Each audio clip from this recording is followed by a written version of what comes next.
বিশ্ব রাজনীতির সবচাইতে বড় চুক্তি। দর্শক, বিশ্ব রাজনীতির ইতিহাসে এমন এক নাটকীয় মোড়ে এসে দাঁড়িয়েছি আমরা, যা হয়তো পুরো পৃথিবীর মানচিত্র এবং ক্ষমতার ভারসাম্য চিরতরে বদলে দিতে যাচ্ছে। একদিকে লেবাননের রাজধানীতে দখলদার ইসরায়েলের বিমান হামলা, আর ঠিক অন্যদিকে পর্দার আড়ালে তৈরি হয়ে গেছে এক ঐতিহাসিক শান্তি চুক্তি।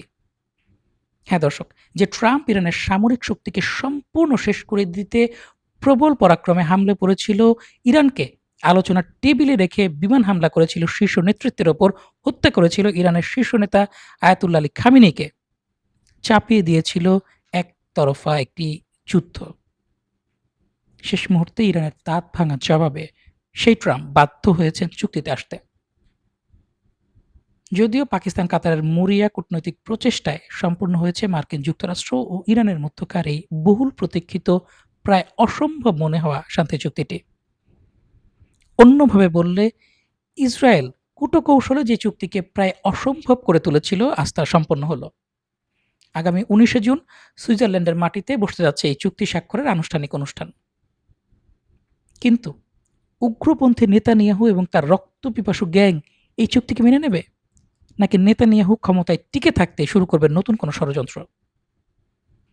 পুরো ঘটনার প্রত্যেকটি এক্সক্লুসিভ নথি এবং পর্দার আড়ালের চাঞ্চল্যকর সত্য নিয়ে আজকের এই বিস্তারিত প্রতিবেদন। শেষ পর্যন্ত সাথেই থাকুন। দর্শক, ঘটনার শুরুটা করা যাক পাকিস্তানের প্রধানমন্ত্রী শাহবাজ শরীফের সেই ঐতিহাসিক এবং বিস্ফোরক ঘোষণা দিয়ে। বিশ্বকে চমকে দিয়ে তিনি অত্যন্ত আনন্দের সঙ্গে ঘোষণা করেছেন যে নিবিড় আলোচনা ও দীর্ঘ কূটনৈতিক প্রচেষ্টার পর অবশেষে মার্কিন যুক্তরাষ্ট্র ও ইসলামী প্রজাতন্ত্র ইরানের মধ্যে শান্তি চুক্তি সম্পন্ন হয়েছে। এই চুক্তির সবচেয়ে বড় এবং তাৎক্ষণিক শর্ত হচ্ছে, উভয় পক্ষ লেবানন সহ সব ক্ষেত্রে সমস্ত ধরনের সামরিক অভিযান অবিলম্বে এবং স্থায়ীভাবে বন্ধ করার ঘোষণা দিয়েছে। আর এই চুক্তি স্বাক্ষরের আনুষ্ঠানিক ঐতিহাসিক অনুষ্ঠানটি আগামী ১৯শে জুন শুক্রবার সুইজারল্যান্ডের মাটিতে অনুষ্ঠিত হতে যাচ্ছে, যেখানে মার্কিন ভাইস প্রেসিডেন্ট জেডি ভ্যান্সের সাথে সরাসরি সমঝোতা স্মারক সই করতে যাচ্ছেন ইরানের পারমাণবিক আলোচনার মূল স্তম্ভ দেশটির পার্লামেন্ট স্পিকার বাঘের গালিবাফ এবং পররাষ্ট্রমন্ত্রী আব্বাস আরাকচি। এই চুক্তি সম্পন্ন হওয়ার পরপরই মার্কিন প্রেসিডেন্ট ডোনাল্ড ট্রাম্প এক অবিশ্বাস্য এবং যুগান্তকারী ঘোষণা দিয়েছেন। তিনি সরাসরি হরমুজ প্রণালী থেকে মার্কিন নৌ অবরোধ সম্পূর্ণ তুলে নেওয়ার নির্দেশ দিয়েছেন। ট্রাম্পের বক্তব্যটা ছিল ঠিক এই রকম: ইসলামী প্রজাতন্ত্র ইরানের সঙ্গে চুক্তি এখন সম্পন্ন হয়েছে, সবাইকে অভিনন্দন।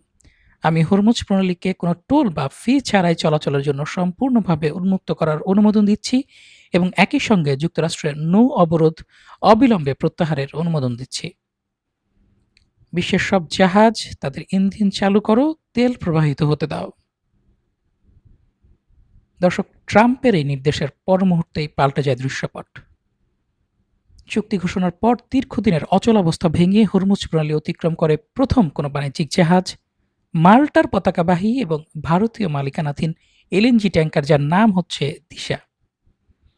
কাতার থেকে বিপুল কার্গো নিয়ে আসা এই ট্যাঙ্কারটি ইরানের লারাক দ্বীপের কাছে ইরানের নির্ধারিত আন্তর্জাতিক নৌপথ ব্যবহার করে অত্যন্ত নিরাপদে প্রণালীটি পার হয়ে যায়, যা প্রমাণ করে চুক্তি কাগজে কলমে সই হওয়ার আগেই মাঠের রাজনীতিতে এর প্রভাব পড়তে শুরু করেছে। কিন্তু এই চুক্তির পথ কিন্তু দর্শক মোটেও মসৃণ ছিল না। ইসরায়েল যখন বৈরুতে আকস্মিক ও বর্বর বিমান হামলা চালায়, তখন ক্ষোভে ফেটে পড়েন ইরানের স্পিকার বাঘের গালিবাফ। তিনি তাৎক্ষণিকভাবে কাতারের সাথে চলমান সমস্ত পারমাণবিক আলোচনা স্থগিত করার ঘোষণা দেন। শুধু তাই নয়, ইরানের সামরিক বাহিনীকে সরাসরি ইসরায়েলে এক প্রলয়ঙ্কারী পাল্টা হামলা চালানোর জন্য চূড়ান্ত নির্দেশ দেওয়া হয়। ঠিক এই চরম মুহূর্তে যখন মধ্যপ্রাচ্য পরমাণু যুদ্ধের দ্বার প্রান্তে, তখন দৃশ্যপটে আসেন Donald Trump. Al Jazeera IRGC সংশ্লিষ্ট কর্মকর্তাদের বরাতে নিশ্চিত করেছে যে ট্রাম্প শেষ মুহূর্তে ইরানকে হামলা না চালাতে ব্যক্তিগতভাবে অনুরোধ করেন এবং ইরানকে শান্ত করতে তিনি চুক্তি অনুযায়ী যেই নৌ অবরোধ ৩০ দিনের মধ্যে পর্যায়ক্রমে ধাপে ধাপে তোলার কথা ছিল, তা ১ সেকেন্ডের মধ্যে অনতিবিলম্বে এবং সম্পূর্ণরূপে তুলে নেয়ার অনুমোদন দেন। একই সাথে ট্রাম্প লেবাননের অখণ্ডতা রক্ষা এবং লেবানন থেকে সমস্ত ইসরায়েলি সৈন্য প্রত্যাহারের বিষয়টিও মেনে নেন। ট্রাম্পের এই নতি স্বীকারের পরেই ইরান তাদের ক্ষেপণাস্ত্রের সুইচ থেকে হাতটা সরিয়ে নেয়। দর্শক, চলুন এবার জেনে নেওয়া যাক মেহের নিউজ এজেন্সির ফাঁস করা সেই যুক্তরাষ্ট্র ইরান খসড়া সমঝোতা স্মারকের মূল ১৪ দফা প্রস্তাবে আসলে কি কি রয়েছে। কোনো সংক্ষেপ না করে লাইন বাই লাইন আপনার সামনে তুলে ধরছি।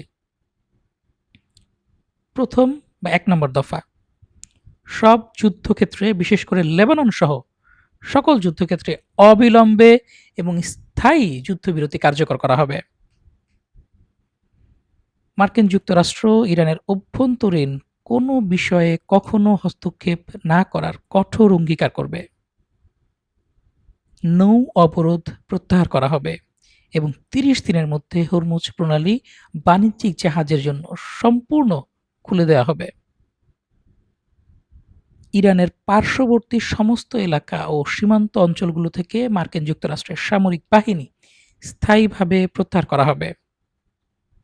তেল সম্পর্কিত সমস্ত নিষেধাজ্ঞা স্থগিত করা হবে এবং ইরানকে তার নিজস্ব জ্বালানি আয়ের ওপর সম্পূর্ণ প্রবেশাধিকার ও ব্যাংকিং সুবিধা ফিরিয়ে দেয়া হবে।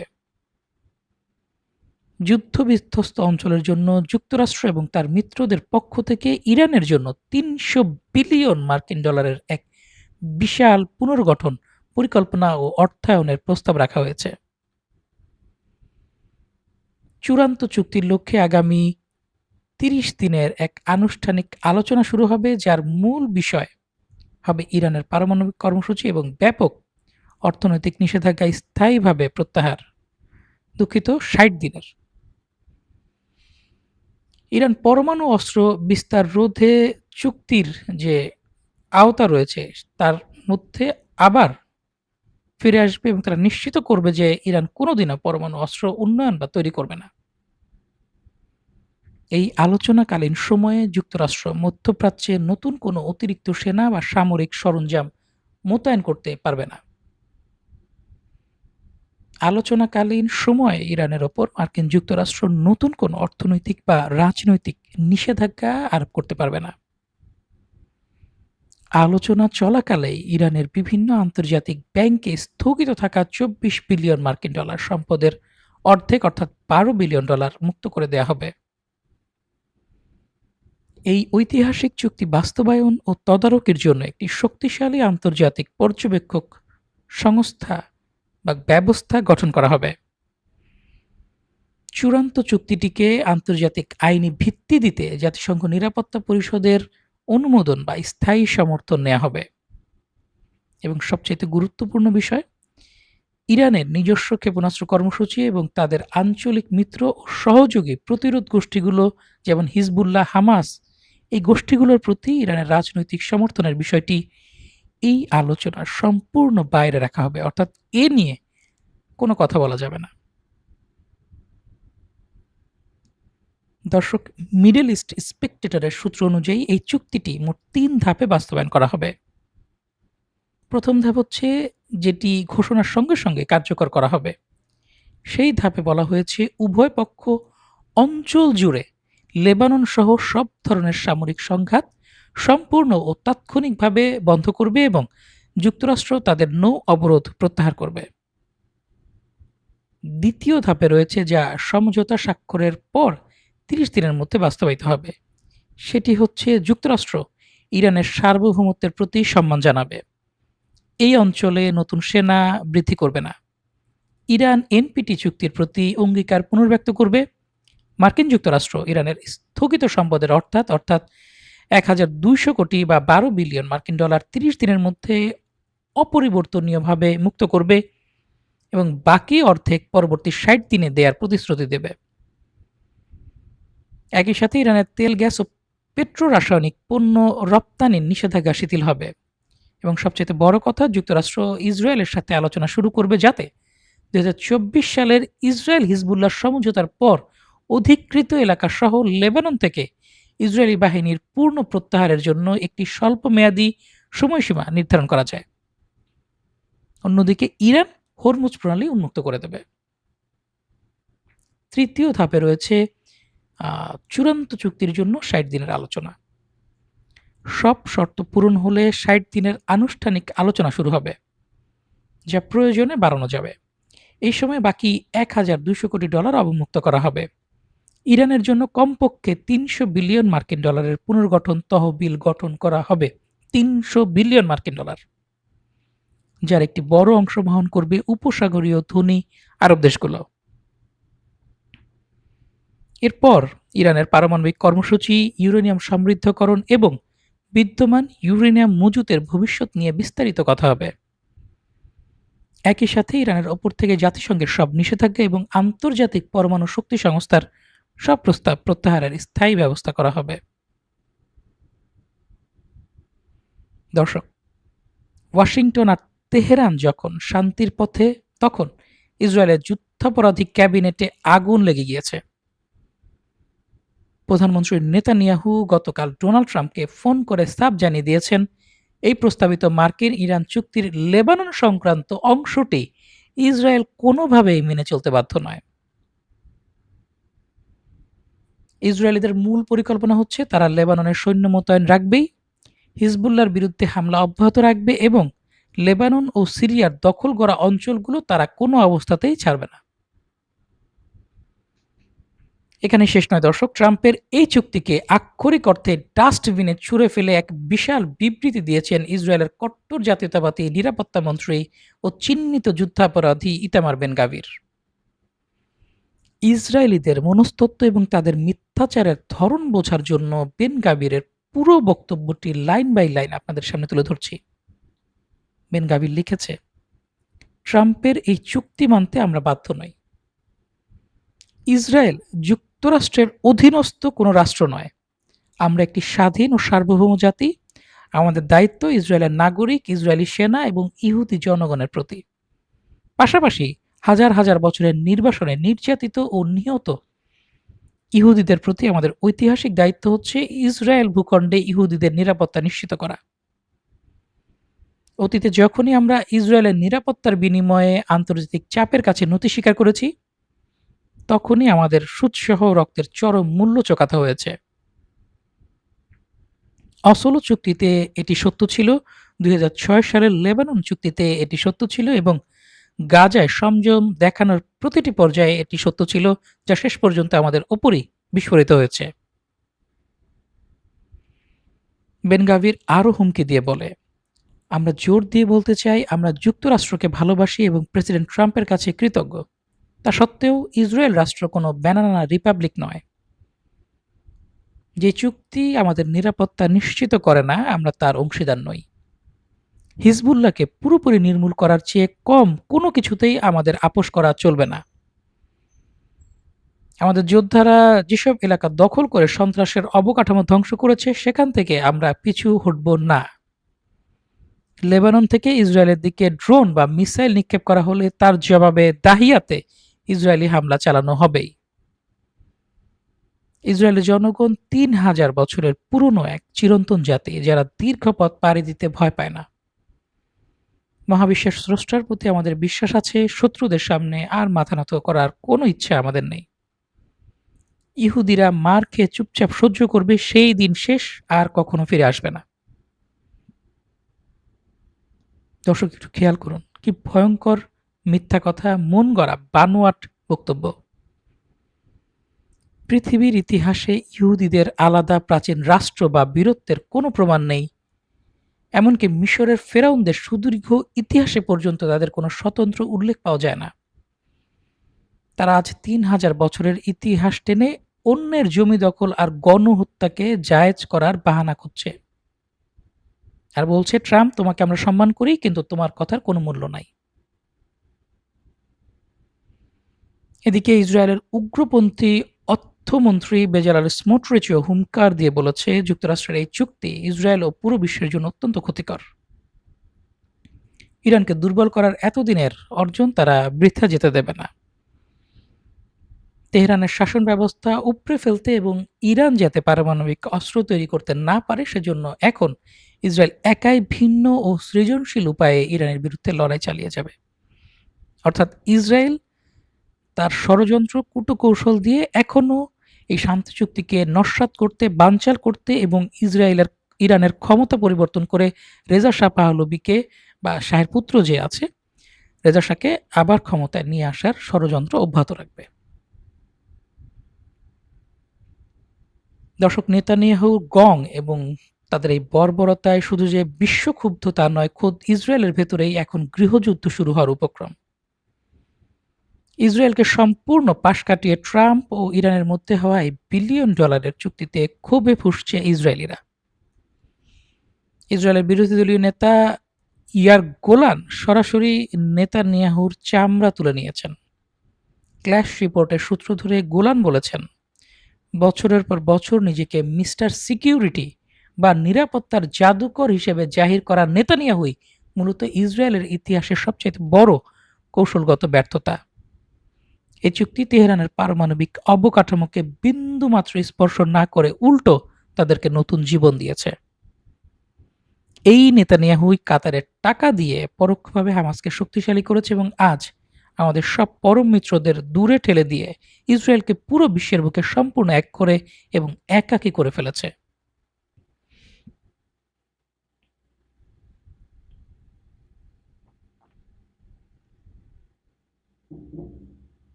ইয়ার গোলান সাফ জানিয়ে দিয়েছেন, নেতানিয়াহু হয়তো হামাস, ইরান বা হিজবুল্লাহর জন্য আশীর্বাদ হতে পারে, কিন্তু ইসরায়েলের দৈনন্দিন নিরাপত্তার জন্য সে এক চরম অভিশাপ। তাই তাকে ক্ষমতা থেকে সরানো এখন রাজনৈতিক ইস্যু নয়, টিকে থাকার লড়াই। এমনকি খোদ মার্কিন প্রেসিডেন্ট ডোনাল্ড ট্রাম্পও ইসরায়েলকে এক প্রকার তুচ্ছ-তাচ্ছিল্য করে রেরাম নোভেরামের এক রিপোর্টে বলেছেন, ইরানের হাতে যদি পরমাণু অস্ত্র চলে আসতো তবে ২ ঘন্টার মধ্যে ইসরায়েলকে পৃথিবীর কোথাও খুঁজে পাওয়া যেত না। আর তাই ট্রাম্প জানিয়েছেন, ভবিষ্যতের যেকোনো চুক্তির আওতায় ইরানকে কেবল এমন নিম্নমাত্রায় ইউরেনিয়াম সমৃদ্ধ করার সুযোগ দেওয়া হবে যা সামরিক কাজে ব্যবহার করা যাবে না, কিন্তু তাদের ওপর থেকে সব নিষেধাজ্ঞা উঠে যাবে। দর্শক, ইসরায়েলের এই একলা চলো নীতি ও যুদ্ধোন্মাদনার জবাবে ইরানের স্পিকার মোহাম্মদ বাঘের গালিফাফ বজ্র কণ্ঠে ঘোষণা দিয়েছেন, তোমরা যেমন খেলবে আমরাও ঠিক সেভাবেই খেলব। হিজবুল্লাহকে বিচ্ছিন্ন করা সম্পূর্ণ অসম্ভব। প্রতিরোধ অক্ষের কোনো অংশকেই শত্রুরা কখনো একা বা বিচ্ছিন্ন করতে পারবে না। তিনি স্পষ্ট করে দিয়েছেন যে লেবাননের যোদ্ধাদের বীরত্বপূর্ণ লড়াই এবং ইরানের শক্তিশালী কূটনীতি ইসরায়েলি শাসক গোষ্ঠীর যুদ্ধবাজ উন্মাদনাকে ধূলিসাৎ করে দেবে। তবে চুক্তির খাতা যখন প্রস্তুত, তখনও মাঠের বাস্তব চিত্র ভিন্ন, ভয়ঙ্কর। ইরান যুক্তরাষ্ট্রের এই যুদ্ধবিরতি ও শান্তি চুক্তির ঘোষণাকে বুড়ো আঙুল দেখিয়ে লেবাননের নাবাতি এবং কাফার তানিন এলাকায় অবিরাম কামানের গোলা বর্ষণ করে চলেছে ইসরায়েল। কাফার তানিন এলাকায় একটি বেসামরিক গাড়ি লক্ষ্য করে ড্রোন হামলা চালানো সহ খিয়াম ও মার্কাবা অঞ্চলেও একের পর এক বর্বর হামলা চালিয়েছে ইসরায়েলি সেনারা। ইরানের উপপররাষ্ট্রমন্ত্রী কাজেম ঘারিয়াবাদি এই হামলার পর স্পষ্ট হুঁশিয়ারি দিয়ে বলেছেন, আগামী শুক্রবার চুক্তি সই হতে পারে, কিন্তু পরবর্তী ৬০ দিনের আলোচনা তখনই শুরু হবে যখন ওয়াশিংটন তাদের যুদ্ধবন্ধ, অবরোধ প্রত্যাহার এবং অবরুদ্ধ অর্থ ছাড়ের প্রতিশ্রুতি পুরোপুরি পূরণ করবে এবং ইরান তার নিজের মাটিতে দাঁড়িয়ে পুরোপুরি যাচাই করতে পারবে। দর্শক, একদিকে সৌদি আরব, চীন, যুক্তরাজ্য, কুয়েত সহ ইউরোপের ৪ পরাশক্তি অর্থাৎ Germany, France, Italy, Spain, Britain এই চুক্তিকে স্বাগত জানিয়ে ইরানের ওপর থেকে নিষেধাজ্ঞা তুলতে প্রস্তুত বলে জানিয়েছে। আর অন্যদিকে ইসরায়েল একাই পুরো বিশ্বের বিরুদ্ধে যেয়ে মহাযুদ্ধের আগুন লাগাতে মরিয়া হয়ে প্রাণপণে চেষ্টা করছে। আগামী ১৯ জুন মধ্যপ্রাচ্যের ইতিহাসে নতুন সূর্যোদয় হবে, নাকি নেতানিয়াহুর যুদ্ধ উন্মাদনায় সুইজারল্যান্ডের চুক্তি শোয়ের আগেই লেবাননের আকাশ বিমান হামলার ধোঁয়ায় ঢেকে যাবে? আমাদের এই প্রশ্নের উত্তর শুধুমাত্র সময় দিতে পারে। এই ছিল এখনকার মতো সর্বশেষ আন্তর্জাতিক সংবাদ। প্রতিবেদনটা নিয়ে আপনাদের মূল্যবান মতামত কমেন্ট বক্সে জানাতে পারেন। ভালো লাগলে ভিডিওটি লাইক করতে পারেন, সাবস্ক্রাইব করতে পারেন। সাথে থাকার জন্য ধন্যবাদ। আজকে বিদায় নিচ্ছি। আল্লাহ হাফেজ। আসসালামু আলাইকুম।